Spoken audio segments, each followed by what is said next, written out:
je suis ravi de vous retrouver pour une nouvelle vidéo concernant le domaine passionnant de la parfumerie. J'imagine que vous vous souvenez tous de votre premier parfum, ou certainement de parfums qui vous ont marqué au cours de votre vie, que cela soit les vôtres, celui de votre mère, votre père, d'un oncle ou d'un grand-parent, peut-être d'un bon ami ou encore de votre premier amoureux ou amoureuse.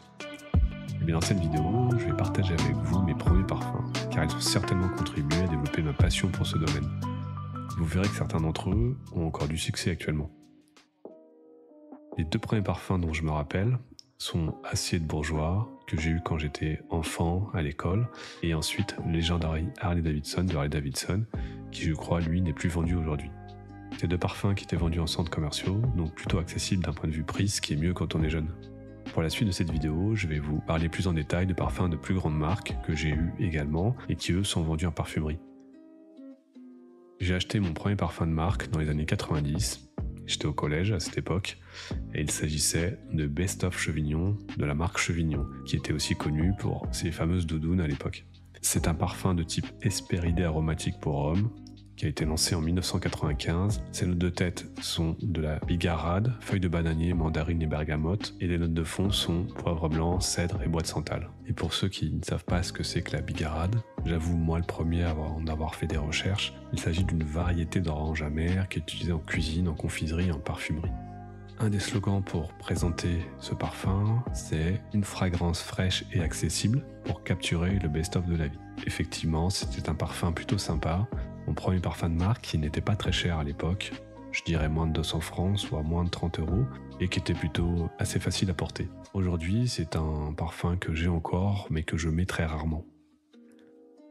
Mon second parfum de marque est XS de la marque Paco Rabanne, qui est un parfum de type boisé aromatique pour homme, et il a été créé par Rosendo Matteux et Gérard Anthony, et lancé a priori en 93 ou 94 en fonction. Ses notes de tête sont la bergamote, romarin, menthe, citron, estragon et mandarine. Ses notes de cœur sont genévrier, palissandre du Brésil, saule, géranium bourbon et coriandre, et ses notes de fond sont bois de santal, musc, mousse de chêne, cèdre, vanille, patchouli et ambre gris. Le genévrier est un arbuste de type conifère et la palissandre c'est une essence de bois. Pour les autres ingrédients, j'imagine que vous connaissez déjà. Ce parfum XS se veut un parfum emblématique de la marque qui incarne l'esprit audacieux et avant-gardiste de Paco Rabanne, et c'est devenu rapidement un classique intemporel qui a connu toute une déclinaison avec plusieurs gammes s'appelant XS, comme par exemple Black XS. Je me souviens que c'était le fait d'avoir eu un échantillon de ce parfum qui m'avait permis de le tester sur plusieurs jours et qui après m'avait amené à l'acheter. Aujourd'hui, ce n'est plus un parfum que je porte, mais je pense que j'apprécierais le sentir à nouveau.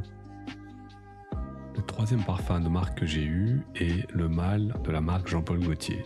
Ce parfum est né en 1995 et c'est devenu rapidement une star dans l'univers des parfums masculins. Il a été conçu par Francis Kurkdjian et ce parfum est célèbre pour sa senteur qui se veut rétro, de lavande fraîche et qui, dans l'idée, devait rappeler les salons de barbier d'antan. Son flacon original, qui est un torse d'homme avec une marinière qui est l'emblème de la marque, a participé aussi à son charme.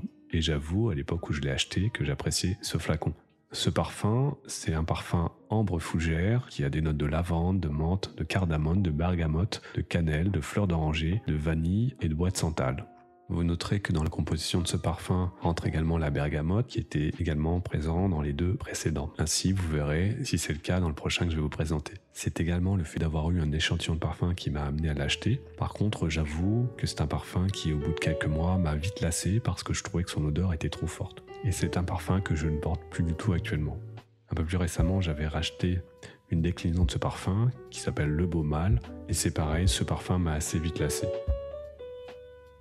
Le quatrième parfum que j'ai eu, j'étais au lycée à cette époque, il s'agit de Boss Bottle de la maison Hugo Boss. C'est un parfum bois épicé qui a été lancé en 1998 et créé par Annick Ménardeau et Christian Dussoulier. Ses notes de tête sont composées de pommes, prunes, citron, bergamote, tiens c'est marrant, mousse de chêne et géranium.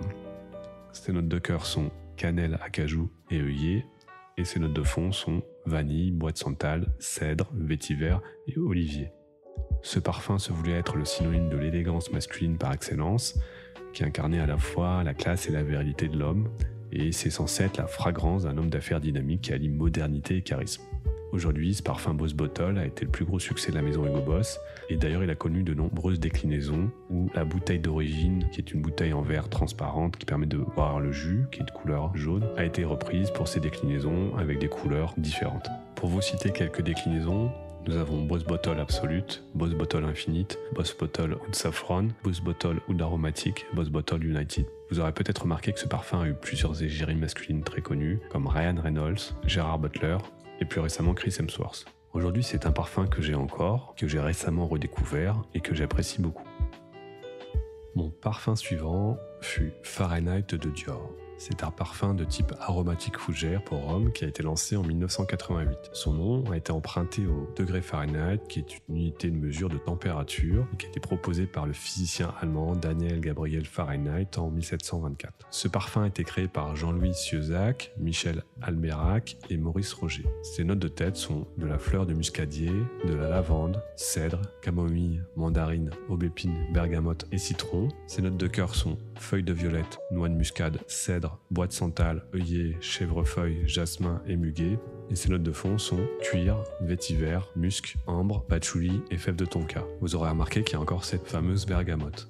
À l'époque, avec ce parfum, Dior avait pour ambition de nous dépeindre l'image d'un homme en plein questionnement, à la recherche de valeurs essentielles de la vie et d'en finir avec les modèles traditionnels de l'homme qui était soit un séducteur, un golden boy ou un anti-héros. Et donc d'aller sur la vision d'un homme en quête d'un plus grand équilibre et harmonie intérieure, qui était capable d'équilibrer justement les contraires, entre le chaud et le froid, la lumière et l'obscurité, le matériel et le spirituel. Et justement à cette image, en termes d'odeur, ce parfum est paradoxal car il allie des notes chaudes et froides. Et pour le coup, ce parfum a vraiment une signature particulière. Il a été pas mal imité par la suite, mais il a vraiment amené quelque chose de nouveau et de singulier, car il ne ressemblait à rien d'autre. Et d'ailleurs aujourd'hui, c'est vraiment un parfum qui se distingue par rapport à toute une gamme de parfums qui peuvent se ressembler. Il ne me semble pas qu'il y a eu des égéries vraiment connues pour représenter ce parfum, et ce qui n'a pas empêché qu'il ait connu un grand succès encore aujourd'hui. Il a d'ailleurs connu plusieurs déclinaisons, comme Fahrenheit 32, Fahrenheit Cologne ou Fahrenheit Parfum. Pour ma part, je dois avouer que la première fois que j'ai senti ce parfum en parfumerie, je ne l'ai pas vraiment aimé. Et oui, j'étais resté sur son odeur des premières minutes, les fameuses notes de tête dont on a parlé, que je trouvais trop fortes. Et c'est un jour où je l'ai senti sur une personne à côté de moi et j'ai apprécié ce parfum et j'ai demandé quel était le nom du parfum et j'ai eu la surprise de découvrir que c'était ce fameux Fahrenheit que finalement j'aimais bien et donc je l'ai acheté par la suite. Comme quoi il faut parfois laisser sa chance à un parfum et voir ce qu'il donne sur plusieurs heures. Je vous donnerai d'ailleurs dans une autre vidéo si ça vous intéresse mes conseils pour choisir un nouveau parfum. Et aujourd'hui c'est un parfum que je porte encore de temps en temps.